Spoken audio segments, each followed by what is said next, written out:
ازيك دلوقتي؟ توف بابا.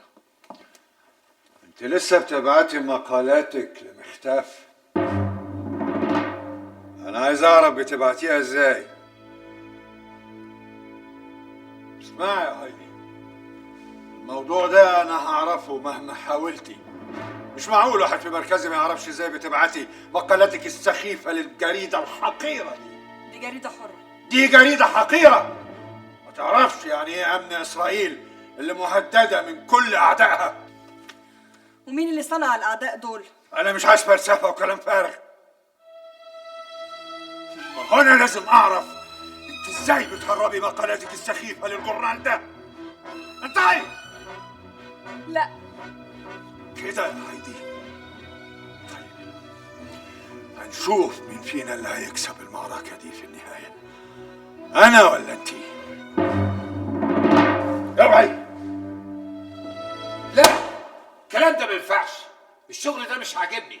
تقرير الاسبوع اللي فات مش مظبوط، في كروته كتير. معلش اصلنا بنشتغل طول الاسبوع لوحدنا والعمليه تقيله علينا، وسعادتك عارف ان موسى مش عايز حجج فارغه. تقرير موسى هو التقرير الوحيد المظبوط، فما تتحججوش بيه.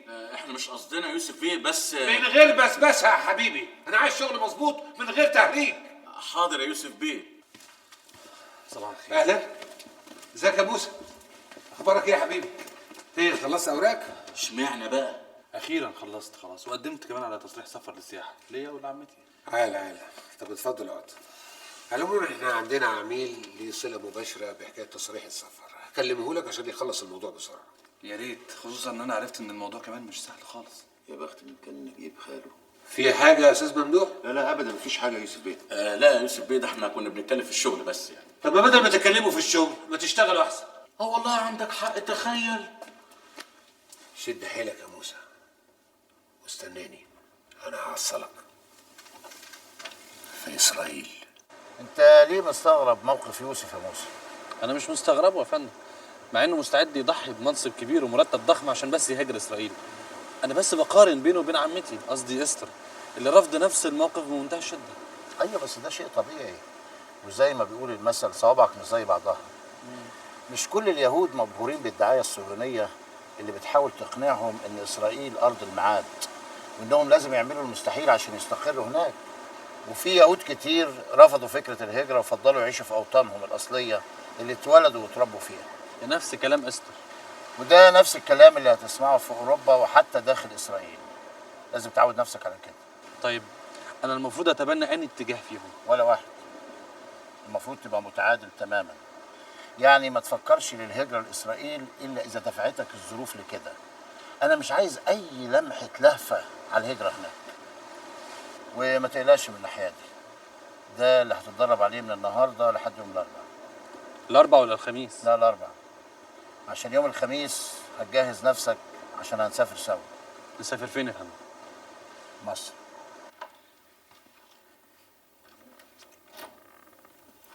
النور ده كله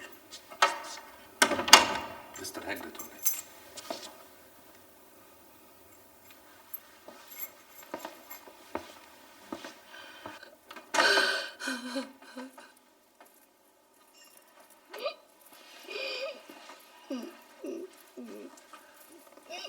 ايه يا عمتي؟ مش بعادة تسيبي نور الشقة منور كله كده؟ ايه اللي مضايقك مخليكي تعيطي كده يا حبيبتي؟ خد ده. ايه ده يا عمتي؟ العود. انت مش كنت عاوز تبيعه عشان السفر؟ يلا خده. خده عشان تبيعه. انا ما كنتش عاوزاه. لا يا عمتي، انا اللي مبقتش عايزه. انا هدبر تمن التذاكر ده اللي انتي ورثتيه عن والدتك. ما كنتش عاوزاه. مش هيبقى اغلى من اي حاجه تانية هنا. مش هيفرق. لسه مش عايزه تسافري؟ لسه عايزه تفضلي في مصر؟ مش مهم انا عايزه ايه. المهم ان انا فهمت خلاص ان ما عندناش قعد هنا. حبيبتي الناس هنا زعلانين مني انا، مش زعلانين منك انت. يعني ايه؟ يعني ممكن اسافر انا لوحدي لا لا يا موسى، لا لا. أنا عشت سنين كتيرة وحيدة، اتعودت على الوقت، لكن لما رجعت انت ومليت علي حياتي ومليت علي البيت، ما بقيتش استحمل اعيش دقيقة واحدة لوحدي. ومادام انت ماشي يبقى انا همشي معاك.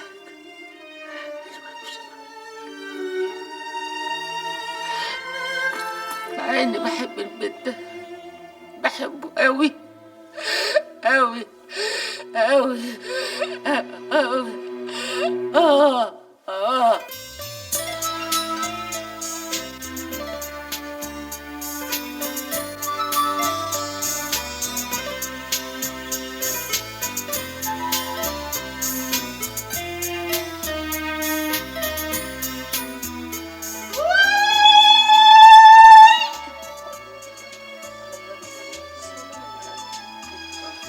مبروك يا حبيبتي. مبروك يا حبيبتي. ألف مبروك يا سيادة اللواء، احنا اتشرفنا بسعادتك. احنا اللي لنا الشرف يا حاج. بس بيني وبينك أنا ما كنتش موافق على الحكاية دي، العيال لسه صغيرين. مبروك يا خالد، مبروك يا ألفت، عقبال الشبكة إن شاء الله. أنا مش عايزة حاجة، كفاية عليا خير. يا سلام. طب يا ستي ربنا يهنيكوا ببعض.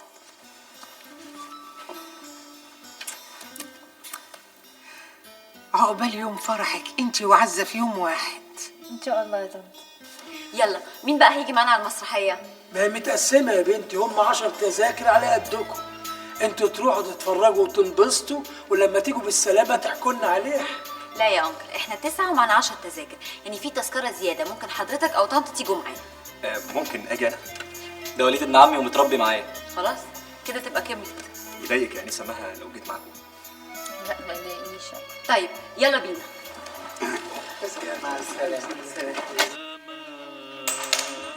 وعندك أحلى قهوة مظبوط من الراجل المظبوط. وادي الشاي يا حبيبي من الرجالة الجدعان. والشاي بتاعك يا أستاذ. صبيك مفرفش قوي النهارده يا معلم. طول عمره مخه طاير. بس تعرف انا مبسوط قوي انك انت سمعت ورجعت الشغل من تاني. الواد ده اصله طيب وابن حلال، وانت بالظبط زي ابوه. طب ايه يا منور؟ انما احنا ما لمحناش الواد موسى النهارده. كل يوم يجي يخش الحاره زي الحراميه، بس انا ببقى راقمه. انت اللي مش مخليه يتنفس في الحته يا معلم. انا ما بحبش العالم السايبه دي. وأنا ما بحبش الشاي التقيل. لا فك يا ادو، دمك خفيف قوي. بتاع ما نقوم نعمل لك خشم ومسح بيك البلاط. والنبي انت راجل مجدع وابن بلد بصحيح يا معلم. تشكر يا زور. طب مش هتسامح موسى بقى؟ لا. مستعد يا عم؟ مستعد يا فندم. لا لازم تكون مستعد قوي، لان دي عمليه دقيقه. لو اي شخص شافك او عرفك هنخسر كل حاجه. ربنا يستر ان شاء الله يا فندم. ان شاء الله. بس خد بالك انت النهارده بس عمرو، اول ما نرجع اسكندريه هتبقى موسى زكي رافع. فاهم؟ فاهم فندم. يبقى على بركه الله.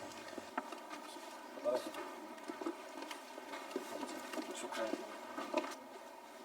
كمان في اول صف. والله هعفرم عليك يا فؤاد بيه. دي أحسن هدية جات لنا. والله انا لا كنت عايزه لا مسرح ولا سينما، انا كل اللي كنت عايزاه ان انا اشوف عمرو وامتع قلبي بيه. يا ستي هتشوفيه ان شاء الله، وتشوفي ولاده كمان. من بقك لباب السما يا اللي يعيش. ربنا يديك الصحه وطولة العمر يا رب، وتشيلي ولاده وولاد ولاده كمان. انا بس اشوفه. لا يا ستي، احنا عاوزين نشوف ولاد ولادهم، دي امنية عمرنا يا ست كريمة. هما بيتكلموا عن مين؟ عن عمرو اخو عزة؟ وخطيبي أنا. خطيبك؟ أيوة خطيبي. امال هو فين ما جاش معانا ليه؟ هو عنده بعثة في روسيا فأكيد مش هيجي معايا. وده كلام برضو؟ حد يبقى خاطب واحدة زي القمر كده ويسافر بعثة بره؟ ده اكيد ما عندوش ذوق. بابا ممكن بعد إذنك تيجي تقعد مكاني؟ ومكانك ماله يا حبيبتي؟ بس المكان بتاعي مكتوم قوي. اتخنقت. امرك جنرال. عملت ايه في موضوع مقالات هايدي؟ الحقيقه لسه ما عملتش حاجه يا جنرال. ازاي؟ خروج المقالات دي من بيتي رغم الحصار اللي انا عامله حوالين هايدي معناه ان في ثغره كبيره في بيت المسؤول الاول عن امن اسرائيل، ثغره ممكن تنفذ منها اي معلومات. فاهم ازاك؟ اي معلومات مهما كانت خطورتها او اهميتها. جنرال، مدموزيل هايدي ممكن تهرب مقال تعلن فيه رايها المعارض، لكن مش ممكن تعمل اي شيء يضر بامن اسرائيل ابدا. هو ده اللي انت اتعلمته مني؟ ده مجرد راي شخصي جنرال. نجاح هايدي في تهريب المقالات دي وتجاوز كل نظم الامن والحراسه معناها ان الثغره موجوده، والثغره دي لو احنا ما وصلنا لهاش غيرنا هيوصل لها، ولو احنا ما سدناهاش غيرنا هيستغلها. غيرنا ده ممكن يكون المصريين. ايزاك مستحيل جنرال. شغلتنا دي مفيش حاجه اسمها مستحيل. ايزاك انا هديلك كل الصلاحيات اللي انت عايزها، استجوب اي حد، غير كل نظم الامن والحراسه، المهم توصل لنتيجه وباي ثمن.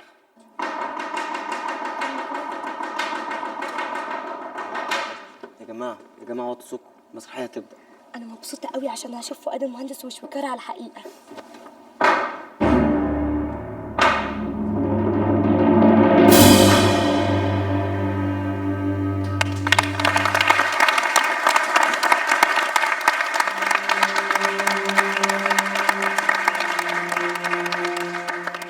اصل مؤاخذه سالم، حضرتك مش تحب الجد. لما اطلع فيها واعمل مهندس ولا مقاول مش هتتم على ايدي ولا سلالم عماره واحده. مهندس معماري. هو انا دوب جنبك عشان تروشيني بالشكل ده؟ في ايه؟ مالك؟ مش على بعضك وعصبيه من ساعه ما المسرحيه بدات. هو وليد زعلك في حاجه؟ الموضوع ملوش علاقه بوليد. امال في ايه؟ عندي احساس غريب. احساس ايه بالظبط؟ حاسه يا عزه زي ما يكون عمران. انت هتهندس ولا هتهبب؟ انت هتكون فقط صوره لا غير. انت عارف الميس اللي العيال بيلعبوا عليه الكوره؟ ايوه حضرتك هتكون كده. مرطور يعني. طب ما تقولوا كده من الصبح. مرطور ب 30 جنيه، احنا الكسبانين. بس المهم في الحكايه شيء واحد. ايوه يا فندم. انت مش برضه يعني بتعرف تمضي؟ اعرف امضي، امال انا كنت بشتغل ايه؟ سقه؟ عظيم. هندي لك يا سيدي تقارير وتصميمات جاهزه غير كونك تقطع عليها امضاءك ودعم. 30 جنيه يا فندم على الاقل. يا اخوات انا بحلم اشتغل خوجه اخد 270 قرش واشتغل طرطور اخد 30 جنيه. عال خالص مستوفي الشروط. بس ما يلا بسرعه ما تعرف طلبيات وموبايلات الحاج. يعني فكرك نشغله كده حالا؟ طبعا يا فندم المساله حلاوتها في حلوتها. صحيح. وايه المانع؟ والله وايه المانع؟ حضرتك هتبقى احسن من عبد الله. تاخدي المسؤوليه دي على نفسك. على نفسي وكمان على ضمانتي انا. الله يخليك يا سيدي، ما يهمش بس كده بقى.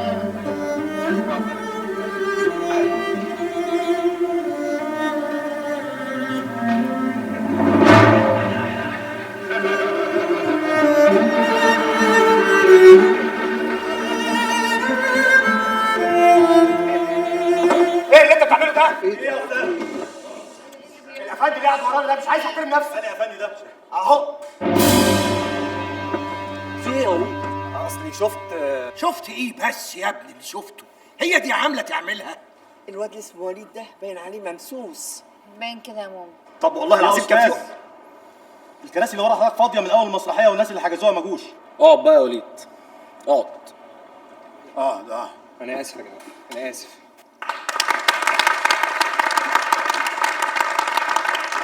انت كنت هتبوظ كل حاجه النهارده، كان لازم تتمالك نفسك. مش عارف ايه اللي جرالي، كانوا وحشيني قوي. وما اول ما شفتها ما قدرتش امسك نفسي. انا بحبها قوي يا فؤاد بيه، بحبها اكتر مما تتصور. لا متصور، عشان كده كنا عاملين حساب كل حاجه. قصدك الراجل يعني اللي دخل وطلعني بره؟ كان معانا. انتوا منتشرين قوي. يمكن هنا المرحلة دي حساسة قوي، فيه أكتر من خطر بيهدد أمننا القومي. أنا عايزك تتصرف دايما باعتبارنا إننا مش موجودين، وده الوضع الطبيعي اللي هتبقى عليه لما تسيب مصر وتسافر لإسرائيل. فاهم يا موسى؟ كده الأجازة خلصت. فاهم فاهم.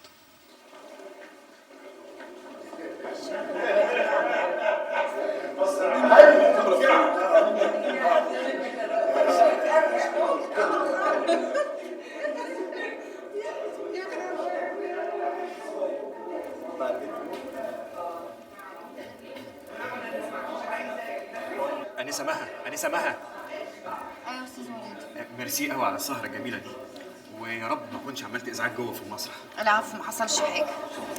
طيب ما تأمرنيش بحاجة؟ لا متشكره.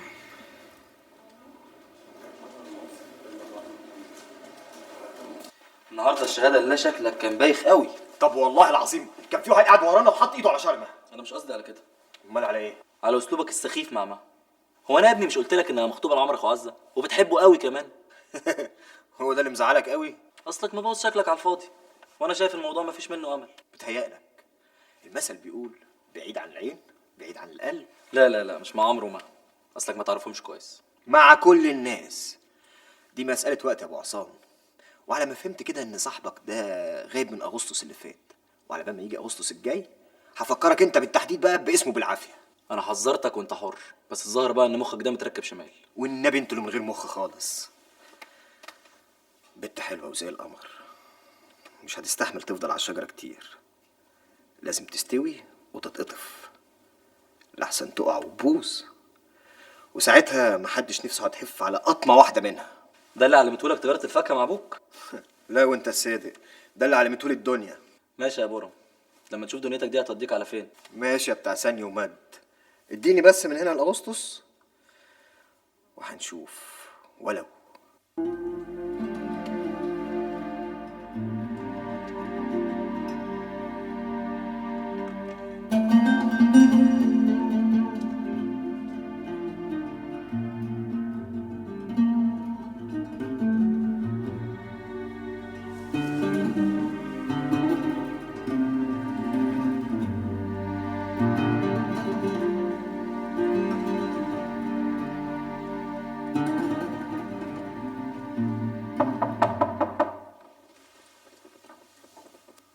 اتفضلي يا عمتي. جرايه يا موسى، هو عشان سكتنا لك تقوم تيجي كل يوم وش الفجر؟ معلش يا عمتي، ظروف ايه؟ ظروف ايه اللي تخليك سهران طول الليل وسايبني لوحدي؟ ما تزعليش يا عمتي، من هنا ورايح مش هسيبك تاني خالص. استنى موسى، انت بتحب؟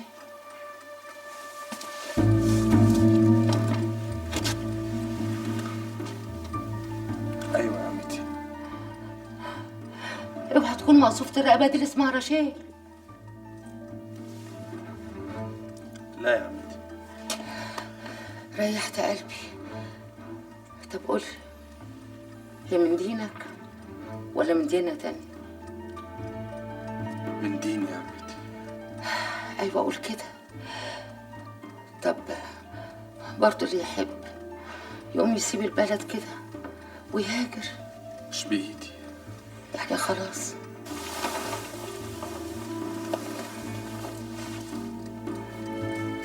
لازم يا عمتي، لازم.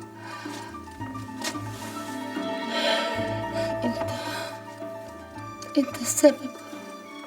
ايوه انت السبب. كده احنا هنضيع في الغربة.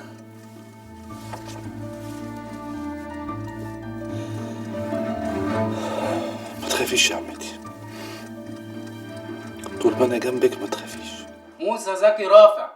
ايوه، كنت طالب تصريح سفر للسياحه انت والست استر رافع. مظبوط. دي عمتك مش كده؟ ايوه يا عم.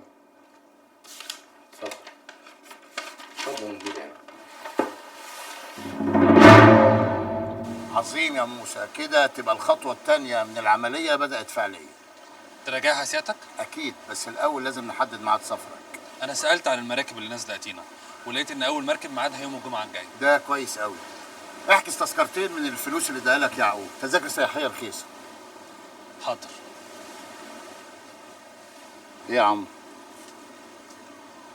خايف؟ مش خايف بس قلقان. من إيه؟ مش من حاجة معينة، بس هسيب مصر ومش عارف مستقبلي هيبقى ايه. اسمع يا عم، رغم كل اللي عملناه وكل اللي حصل، انت مش مرغم تروح اسرائيل باي حال من الاحوال. مفيش حد في الدنيا يقدر يجبرك انك تضحي بحياتك ومستقبلك. القرار ده قرارك انت لوحدك، ولو تراجعت مش هيقلل من قيمتك في اي لحظه. انا لو كنت بعمل كده علشان خاطرك او علشان خاطر اي حد كان ممكن اتراجع، لكن انا بعمل كده علشان مصر. مصر يا فؤاد بيه، مصر اللي اتعلمت من وانا صغير انها لما تنادي اقف انتباه زي اي عسكري، بقول بعلو صوتي تمام يا فندم. يبقى على بركه الله.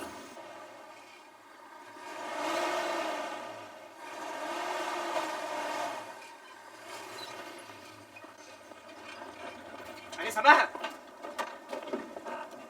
مش معقول، ده ايه الصدفة الجميلة دي؟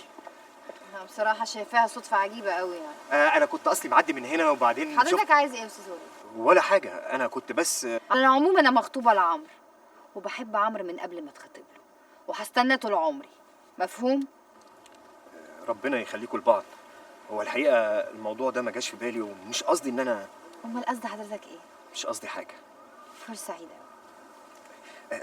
طب ما تيجي اوصلك.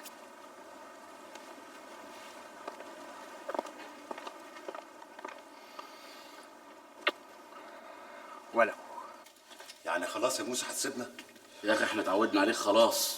والله بقيت زي اخونا، رغم انك يعني نفس الشعور والله، بس بصراحة احنا هنحس بغيابك أكتر. اشمعنى بقى؟ أصل شغلك هيتقسم علينا فخليك أحسن. ده كلام تقوله يا راجل. عادي عادي عادي عادي. والله هتوحشنا يا موسى. بقول لك إيه، أول ما توصل أتينا تبعت لنا، أنا بقول لك أهو. أكيد طبعا. موسى تعال انا عايزك. طب ما تسيبه لنا نسلم عليه دلوقتي وبعدين يجي لك يا يوسف بيه. لا دلوقتي حالا. طيب ماشي، نروح ارجع لكم تاني. اتفضل. يا ترى الأستاذ يوسف عايزه في إيه؟ دي مساهمة بسيطة مني ومن كل الإخوة اللي هناك. 150 جنيه. معقولة؟ ما احنا لازم نقف جنب بعض لحد ما نتلم في أرض الميعاد. مش كده ولا إيه؟ كده طبعا. اسمع يا موسى، أنا مش عاوزك تسمع كلام عمتك وتفضل في أتينا، يعني لأن اللي زيك خسارة تتحرم منه إسرائيل. يعني ريحها كده واسمع كلامها كده وكده، واقعد بتاع شهر شهر ونص، وبعد كده ترجع لوطنك الحقيقي إسرائيل. هحاول. لا ما أحبش أسمع الكلمة دي منك. قول لي هروح. هحاول أقنع عمتي ونروح. المهم بقى أول ما توصل بالسلامة يبقى بلغني إنك وصلت إسرائيل. يعني خلاص خلاص هتسيب مصر؟ لا يا حبيبتي، احنا هنسافر يوم الجمعة الصبح، بس أنا بحب أوضب حاجتي من بدري عشان ما انساش حاجة. طب والعفش ده، العفش ده كله هيروح فين؟ لو حابة نبيعه ونستفيد بثمنه هناك ممكن. يعني أكيد مش هنرجع هنا تاني. العلم عند الله يا عمتي.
حبيبتي لو حابة تستني وما تسافريش براحتك. لا، انا مش ممكن اقعد لوحدي تاني. رجل على رجلك، هنفضل سوا على الحلو والمر. طب والعفش؟ عفش بيعه بيعه يا موسى، واكيد هيتباع بتراب الفلوس. ولا يهمك يا حبيبتي، بكره لما نسافر هشتري لك بيت اكبر وعفش احلى 1000 مرة. والعشرة والذكريات اللي في كل ركن هنا هتجيب لي احسن منها. لا يا حبيبتي، بس هنعمل ذكريات احلى واجدد.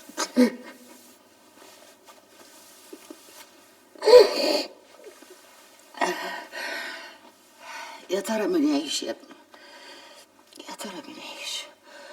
روح يا موسى، روح يا ابني وضب شنطتك، وانا كمان هوضب شنطتي. ومن بكره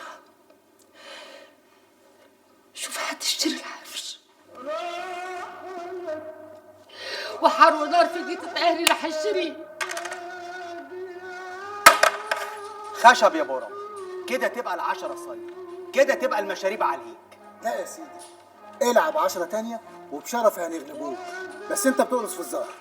نقرص ايه ولا نعض ايه في الظهر؟ ايه الكلام الفاضي اللي انت بتقوله ده؟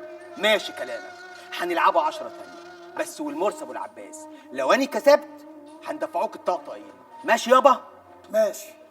لو سمحت يا عمر، استاذ اشرف فين؟ اهو العب. لا ايوه.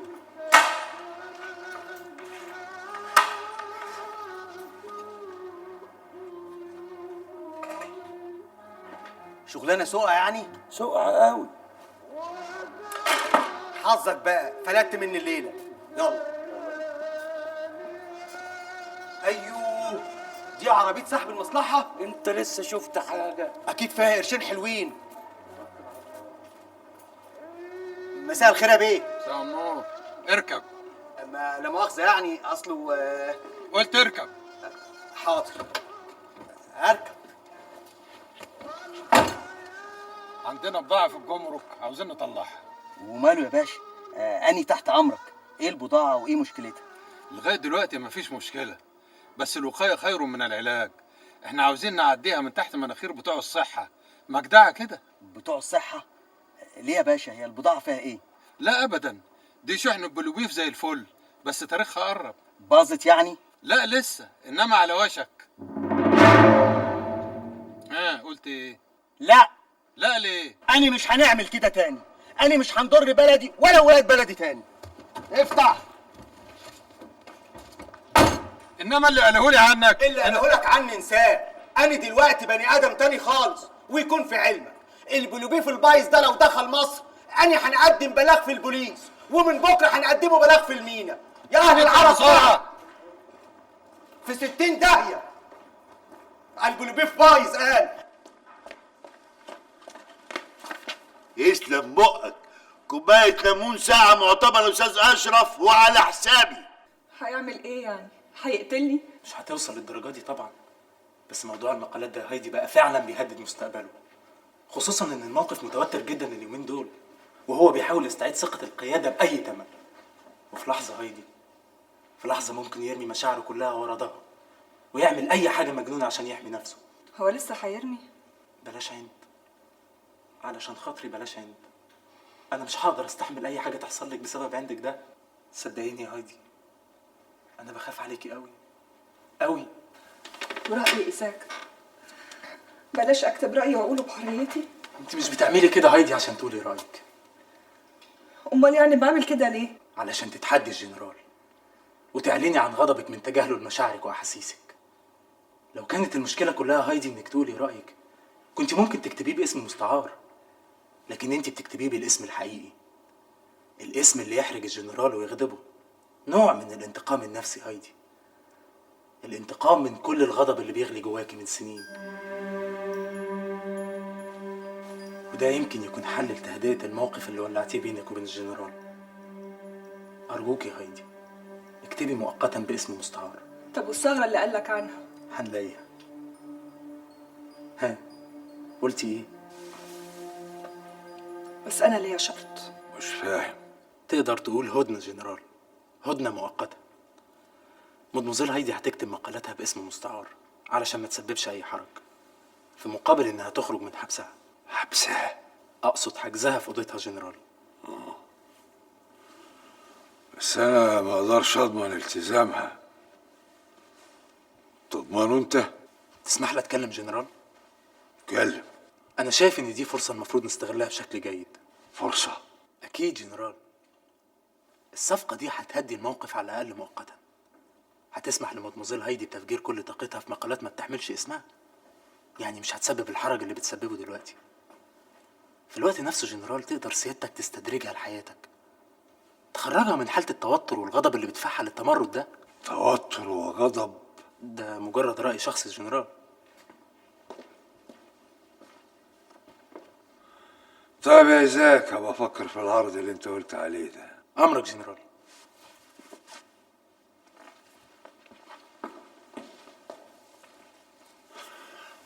عملت إيه يا حنين؟ تمام يا جنرال.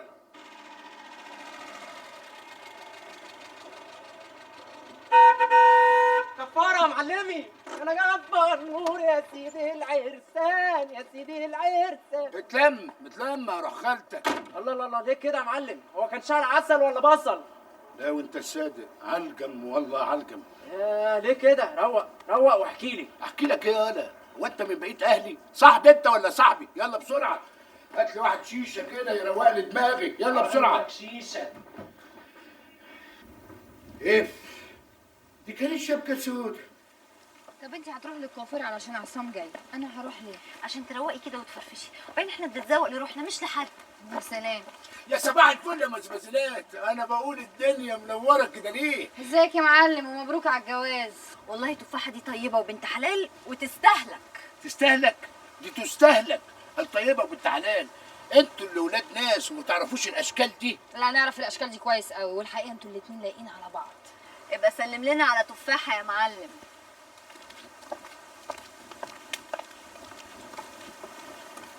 يا سلام، اسلم لكم على تفاحه؟ برضه هتخرج وتسيبني لوحدي؟ معلش يا عمتي، في شويه حاجات كده هصفيها بسرعه قبل ما نسافر. ياه، بالسرعه دي؟ خلاص يا حبيبتي، كلها بكره كلها بكره كلها بكره بس وبعده. خساره يا 100,000 خساره. خلاص يا حبيبتي، النهارده اخلص بسرعه وارجع بدري عشان اسهر معاكي لغايه الصبح. مبسوطه يا مملكه؟ مبسوطه؟ انا مبسوطه بوجودك يا حبيبي. انت وعدتني مفيش اسرائيل. انت تأمري يا عمتي. ماشي ماشي. ايوه يا اخويا، كل بعقل حلاوه. وانا هلاقي احلى من كده اكله فين؟ كل بعقلك حلاوه. يا سلام. يا بكاش. من حقي يا موسى. انت يا اخويا عملت ايه مع البت بتاعتك؟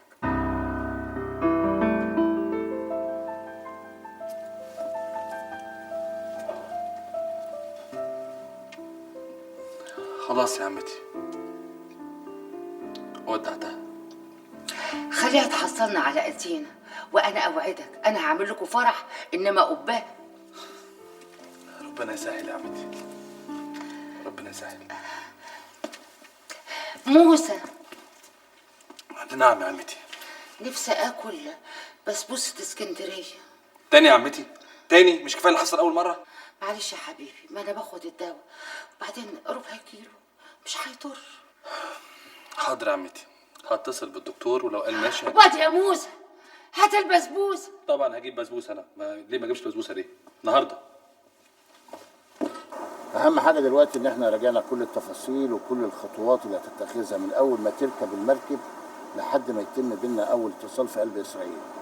الحاجه اللي لازم تاخد بالك منها كويس انك اول ما تحط رجلك في المركب فانت عميل نايم او سليبر، بمعنى انك انت مش هتمارس اي عمل او تجمع اي معلومات مهما كانت المغريات ومهما كانت الظروف. حتى لو وقعت على سر خطير جدا؟ حتى لو وقعت على سر من اسرار الكون او حتى خطه احتلال مصر. للدرجه دي؟ المرحلة دي بتبقى مرحلة تثبيت رجلين، ودي أخطر مرحلة في عمليات الزرع. المرحلة دي اللي ممكن ينكشف فيها العميل، يعني ممكن يتعمل له كمين عشان يتعرف هويته الحقيقية. انت بقى لحد ما تمد جذورك في المجتمع الإسرائيلي ما تحاولش تعمل أي حاجة، يعني ما تتعرضش لأي موقف فيه شبهة، فاهم؟ فاهم يا فندم. احنا مش هنحاول نتصل بيك لحد ما نتأكد إن الوقت بقى مناسب. انت كمان ما تحاولش تتصل بينا لحد ما توصلك أول إشارة مننا. مفهوم. طبعا انت عارف إن مدحت بيشتغل معانا. خدت بالي. ولازم تاخد بالك إنه ما يعرفش غير إنك موسى زكي رافع. النهارده آخر مرة هنتقابل فيها يا موسى. أنا هسيبك بكرة عشان تستعد للسفر. ما تحاولش تعمل أي مشاكل أو احتكاكات مع أهل الحارة أو غيرهم. لو حصل لا قدر الله أي مفاجأة قبل ما تطلع المركب بلغ مدحت. حاضر يا فندم، بس الحقيقة فاضل حاجة مهمة جدا. إيه هي؟ عمتي. استر هتسافر معاك وهتبقى غطا ممتاز ليك. هتبعد عنك أي شبهة لما تسافروا إسرائيل. بس هي مصممة ما تسافرش إسرائيل. خلي ده الوقت. فاضل أهم حاجة دلوقتي هو الكود اللي هنتعامل بيه معاك في أي اتصالات بينا. أنت من اللحظات دي يا موسى بالنسبة لنا 1001.